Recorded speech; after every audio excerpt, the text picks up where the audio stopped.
OK! Hey, bonjour tout le monde, bienvenue à cette nouvelle vidéo de TEW 2020, édition Chikara! On a fait notre show lors du dernier épisode. Notre show était Testimony of Evil. En termes de rating, exactement la même chose que Mint Condition. 43 dans les deux cas. Alors que je dirais, le show a nous donné notre meilleur combat qu'on a jamais fait pour la Chikara, qui a été un non-title match entre Mike Quackenbush et Claudio Castagnoli, avec Castagnoli qui a battu Quackenbush. L'enjeu était que si Castagnoli battait Quackenbush, il donnait le title shot le prochain au BDK, et de ce fait, donnait le titre, le title shot à Ares, qui a fait son premier combat là, lors du show. Et évidemment, ça va essayer de créer une certaine tension entre Castagnoli et le BDK et Arez qui profite beaucoup de son statut et blablabla et blablabla. Donc, on y va avec ça pour le prochain show. On a eu Jigsaw qui a battu Tim Dunst, le Spectral Convoy qui a battu Delirious, Pinky Sanchez, Lost Ice Cream et les Bravado Brothers qui sont fait leur départ à la Chikara et qui ont une gimmick de amoureux des chats et des minets. 3.0 a battu les Throwbacks, Ultramantis Black a battu Cheech, l'Oracle a parlé à Ultramantis Black pour lui dire que sa force allait monter, mais que surtout la force du Spectral Convoy de Frightmare et Hallowicked allait augmenter ce soir. Effectivement, ils l'ont emporté dans leur combat. Fist, Chuck Taylor, Akuma et Karis ont battu Ophidian, Ryan Taylor et Lindsay Dorado. Vin Guerrero a battu Colin Delaney. Le Russian Mummy a battu Green Ant. Simon Gotch a battu Fire Ant. Ares a battu Equinox. Ça a été difficile parce qu'on avait beaucoup de lutteurs qui étaient pas disponibles, donc j'ai pas pu faire mon combat par équipe pour les titres entre les Vaudevillains et les Colony. De l'autre côté, j'ai pas non plus pu utiliser j'avais Amazis qui était supposé être dans le six-man tag avec Ophidian. Finalement, c'est Ryan Taylor et Lindsay Dorado qui ont remplacé.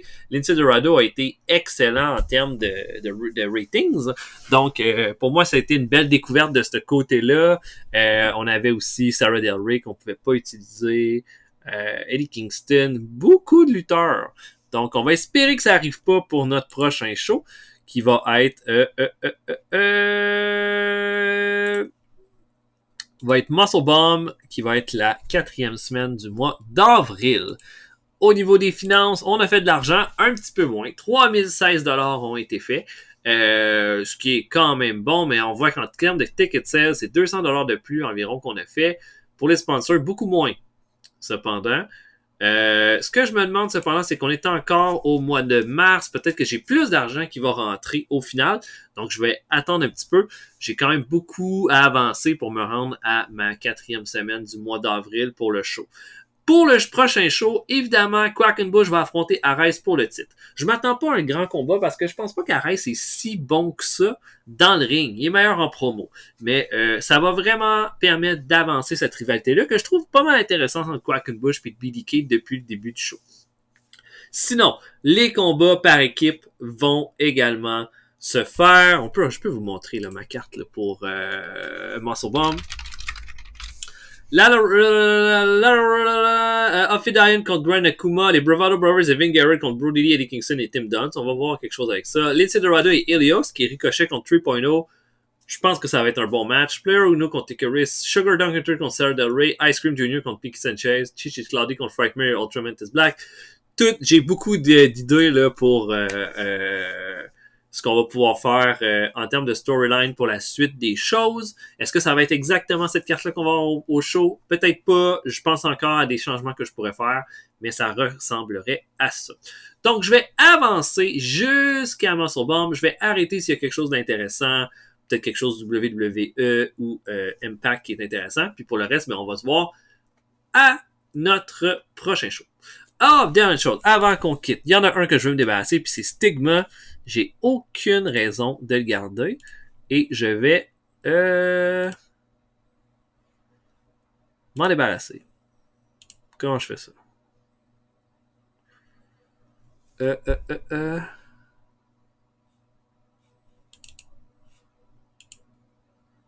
Send away. Je veux pas le négocier, je veux le renvoyer.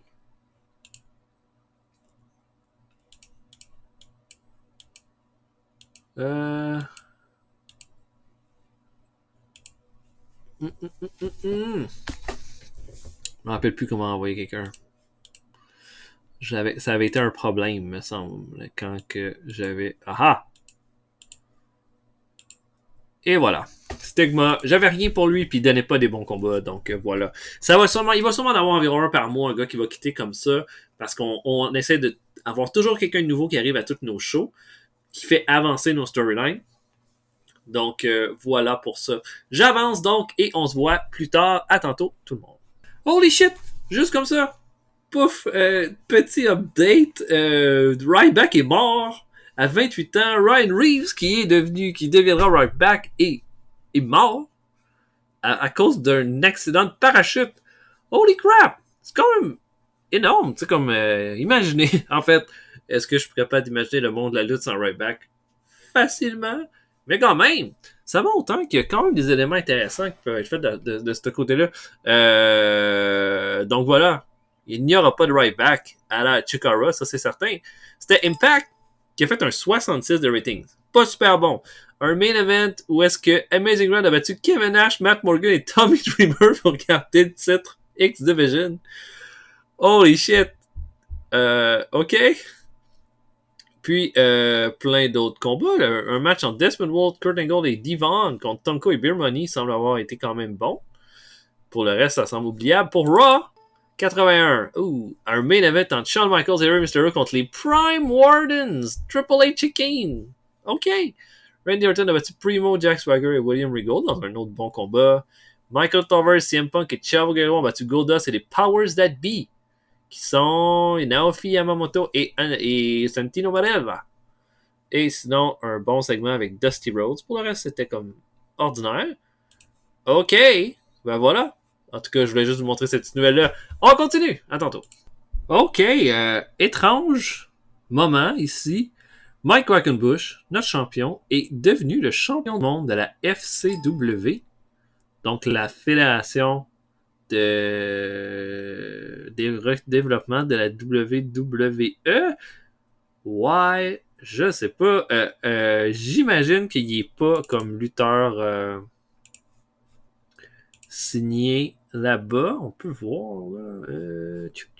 Je vais là. Si je vais ici. Florida.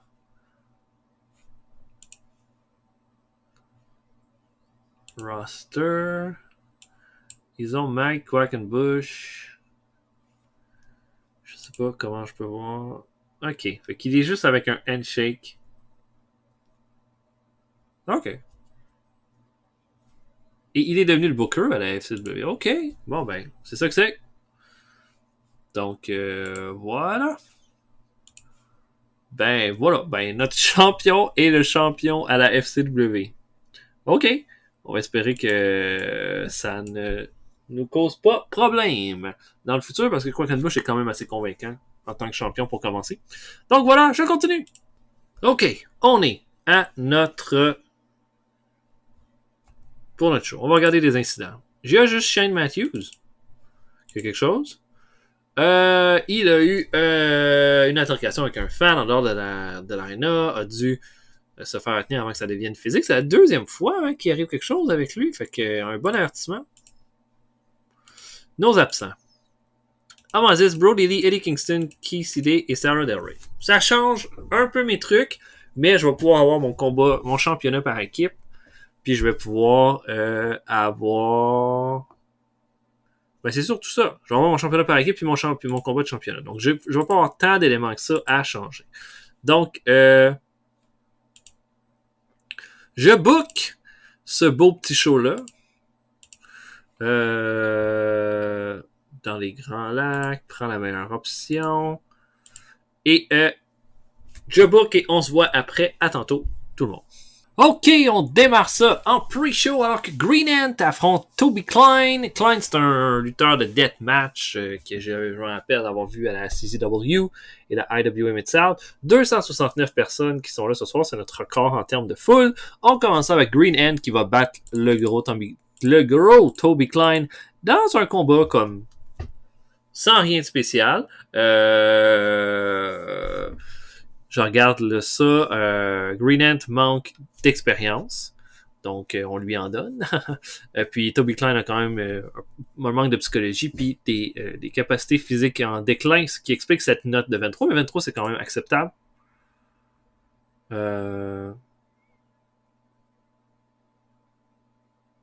Non. C'est quoi? On change ça. OK, bon. Encore, on a changé la gimmick de MLG, mais il est pas content. Ensuite, Carter Graff, on te connaît un 37. 37, c'est excellent ça. C'est comme ça aurait été comme notre troisième meilleur combat du dernier show. Et puis c'est un combat de pre-show où est-ce que Colin Delaney va faire un attitude adjustment sur Carter Gray pour une autre victoire. Je pense que Delaney avait besoin d'une victoire de toute façon et on va le revoir ce soir. Mais 37 pour un combat de pre-show, c'est excellent. Et notre match, on commence ça avec un combat pour les titres par équipe. Les Compañeros de Pareja Title et les Vaudevillains vont devenir les champions par équipe. Un bon combat avec des belles performances. Fire Ant a fait un 22, mais 37 pour Soldier Ant, 33 pour Simon Gotch et 53 pour Doug Williams. Les Vaudevillains deviennent donc les champions avec un double armbar qui fait abandonner Fire Ant. Je regarde le dirt sheet. C'est ça, Fire Ant est encore un heal. C'est ça qu'il faut que je change. Soldier Ant a un bonus de selling. Doug Williams a un bonus de selling. La gimmick de Fire Ant, c'est ça qui fait que ça marche pas. Doug Williams a une gimmick pas super bonne. Mais au final, 41, des nouveaux champions, finalement. Et belle victoire pour les Vaudevillains dans ça. On va regarder pour Fire Ant pour régler les choses là, à partir du prochain show. Mais voilà, c'est très bon. Très, très bon. On a ensuite Paul Heyman qui arrive avec les titres par équipe pour les donner à Williams et Simon Gotch. C'est une grosse célébration. Puis, tout le monde est pas mal content. Là, pas mal content. Évidemment, c'est des heels, mais c'était un bon match. Les gens sont contents. Paul Heyman n'a pas le choix que de dire bravo, beau travail. Ensuite, on a un match en Sugar. Dunkerton et Claudio Castagnoli. Excellent combat. Et Castagnoli a l'air vraiment pas content dans ce combat-là. Il est pas content parce qu'il sait que c'est Arès qui va avoir un combat de championnat et lui, il doit affronter Sugar Dunkerton en même temps et il va l'annihiler avec un Recall of Blom à 11 minutes 55. C'était un squash match. C'est ça, Sugar Dunkerton a un bonus de selling, c'est vraiment bon. Le combat a l'air d'avoir été pas mal. Dunkerton a besoin de plus d'expérience par contre. Et Claudio Castagnoli paraît bien dans tout ça. On a ensuite tout le BDK qui est arrivé là à Rice. Dit à quel point c'est une belle performance de Claudio Castagnoli, mais il dit que les gens doivent quand même s'attendre à quelque chose d'absolument incroyable là, quand ce soir le BDK va remporter le titre par équipe finalement. Et que ça sera Arès. Claudio Castagnoli a très bien fait. Il a très bien fait les choses pour donner le titre au BDK. Mais ce soir, c'est à Arès d'aller chercher. Et qu'il ne manque pas Daisy Ace, Delirious et Piggy Sanchez qui vont être dans un six-man tag plus tard dans la soirée. Voilà, 42. Ça va vraiment bien. On est en train d'avoir notre meilleur show ever. Arès, c'était bon. Daisy Ace a été bon. Delirious, les trois ont été super convaincants. Un combat entre Ophidian et Gran Akuma. Bon combat de 40. Ophidian va faire sa prise du Cobra cependant pour faire abandonner Gran Akuma. Et là, immédiatement après, Icarus, le partenaire de Gran Akuma, va intervenir pour attaquer Ophidian. Sauf que Jigsaw va arriver, on va avoir un autre combat et un autre bon match à part de ça. Et Jigsaw va battre Icarus avec son Cancun Tornado. Et les Fists sont en train de se faire humilier ce soir. Et Jigsaw va serrer la main de Fidian ensuite. Ensuite, on a un combat entre Ua Nation et La Llorona qui fait son grand retour. Ua Nation va faire ce qu'il peut, sauf que La Llorona devient comme insensible à la douleur. Ua Nation va bien paraître, va faire plein de beaux mouvements, sauf qu'au final, un Swinging Fisherman Suplex de La Llorona va finir le tout. Une belle performance de 43 pour La Llorona dans ce combat-là. Ua Nation a commencé sa gimmick, mais il a eu une affaire ça a été mal jugé par les fans. Et après le combat, La Llorona voit le corps de Ua Nation et fait ce qu'elle fait pour la première fois qu'elle fait ça. Elle utilise sa main et essaie de contrôler Ua Nation et semble comme lui aspirer quelque chose, comme si elle aspirait l'âme de Yua Nation. Elle a commencé en détruisant tout le monde, sauf que là, elle prend l'âme comme Yua Nation et la met comme dans un vase ou dans un pot. Et puis Yua Nation va se relever comme complètement zombifié. Là. Il a plus rien. Là. Il est juste comme un corps inerte. Et La Llorona va le contrôler pour l'amener en coulisses. La Llorona est en train de bâtir une armée de morts vivants. Et utilise Yua Nation et son premier soldat. Un four-way match qui va être un combat là, fait comme ça, booké à l'emporte-pièce. Un combat entre Equinox, Cheech, Chuck Taylor et Tim Dunst. Un combat où est-ce que on va qui va être un spot show là. Et Cheech va aller chercher une victoire en faisant un shooting star press sur Tim Dunst. C'est notre pire combat depuis le début de la soirée. C'est pas grave. C'est quand même quelque chose d'intéressant. J'essaie de voir dans le dirt sheet. Cheech n'a pas une bonne psychologie, n'a pas un bon momentum. C'est pour ça que j'ai donné la victoire. Tim Dunst manque d'expérience. En tout cas, combat correct, sans histoire, victoire de Cheech. On a ensuite Six-Man Tag, Harlem Bravado. Les Bravado Brothers et Vin Garrett affrontent les Bundesklasse des Cruises. Le BDK et dans c'est un bon combat de 39. La meilleure performance revient à Delirious, mais Dizzy Hayes a quand même fait un 42. Au final, Dizzy Hayes va faire le pin sur Vin Garrett avec un mind trip après une intervention de Colin Delaney qui va venir attraper la jambe de Vin Garrett. Et Dizzy Hayes va aller chercher le pin là-dessus. Dizzy Hayes qui était disponible. Donc, on en a profité dans ce combat-là. C'est de voir, là, Vin Garrett a pas des bons... quand même amène pas mal de négatifs. Même les Bravado Brothers. Mais au final, dans les Bravado Brothers vont tout essayer. Puis après le combat, là, il va rien se passer. En fait, après le combat, le Vin Garrett va juste voir se battre avec Colin Delaney là, qui voulait blablabla. Mais voilà, un combat tout à fait correct. Les Bravado Brothers vont prendre de l'expérience. Peut-être qu'on va pas les garder nécessairement, mais c'est pas grave. 1,39. On a un combat vraiment nul entre Ice Cream Jr. et le Russian Mummy. Un combat de 10 minutes 4 qui aurait été comme trop long. Le Russian Mummy va faire un bowplex pour battre Ice Cream Jr. On fait juste ça pour donner du momentum à la momie. Donc, voilà. Mais il n'y avait pas assez de psychologie. Donc, c'est une très mauvaise note. On s'en va en coulisses. Hein? On est encore là dans un... On est avec une session où est-ce que Ultramantis Black demande à l'oracle de lui en dire plus sur ce qui va se passer. Puis, elle dit que le Spectre Convoy va continuer de gagner de la force ce soir. Et puis là, Ultramantis Black dit non, là, je m'en fous de savoir ce que Frightmare va arriver, qu'est-ce qui va m'arriver à moi, à Ultramantis Black. Et l'oracle lui dit simplement tu vas faire ta marque à ta façon ce soir. Et là, Ultramantis Black, ça veut rien dire ça. C'est moi là. Il dit à The Wicked tu vas pas lutter ce soir, c'est moi qui vais lutter à ta place avec Frightmare dans notre combat par équipe. Puis il dit à l'oracle j'espère que tu vas avoir raison. Là, je commence à trouver que c'est pas clair ce que tu es en train de me dire.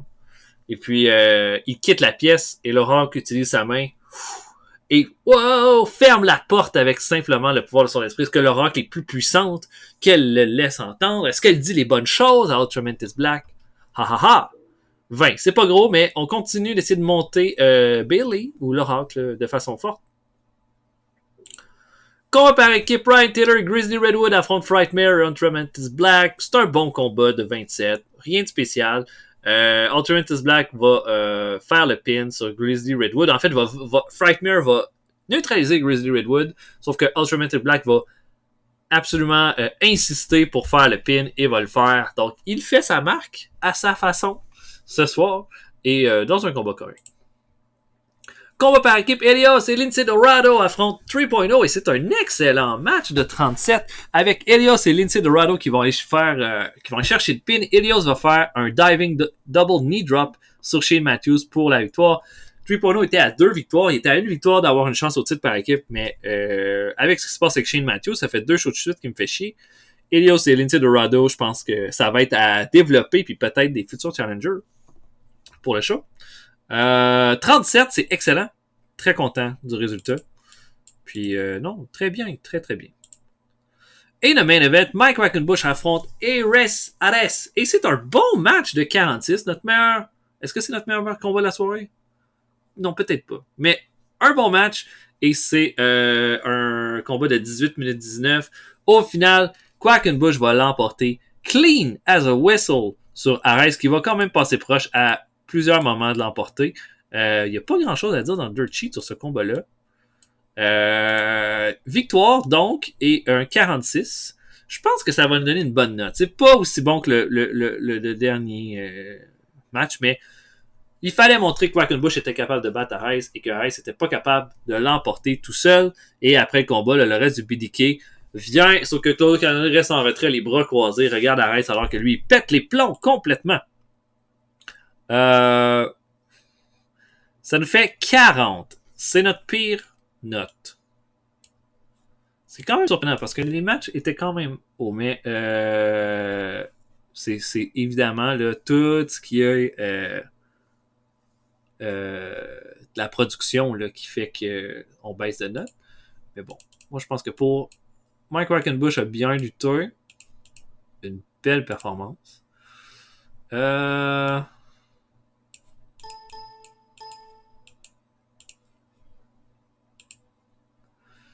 Claudio Castagnoli a fait un très bon match. Et puis...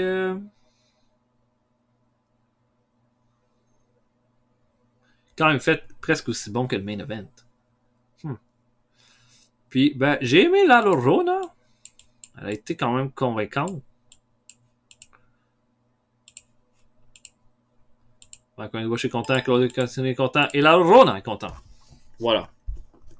Donc là, c'est bon, on laisse les choses en suspens pour le mois prochain, mais les storylines avancent bien. Je suis bien intéressé de voir qu'est-ce que ça va faire. Au final, on est déjà à 3000$, fait que c'est sûr qu'on va faire des sous. Peut-être autour de 4000 ou 5000$. On a dépensé plus en workers pour ce show-là. Mais on n'a pas vendu tant que ça.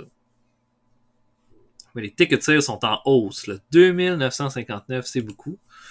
Donc, voilà pour ça. Et voilà pour notre show. J'espère que vous avez apprécié. Ça va continuer. Ne vous en faites pas dans les prochaines semaines. Pour le reste, là, j'espère que vous avez apprécié. Je vais vous inviter à laisser des commentaires. Puis pour le reste, on va se voir pour un prochain vidéo bientôt. Salut tout le monde. À la prochaine.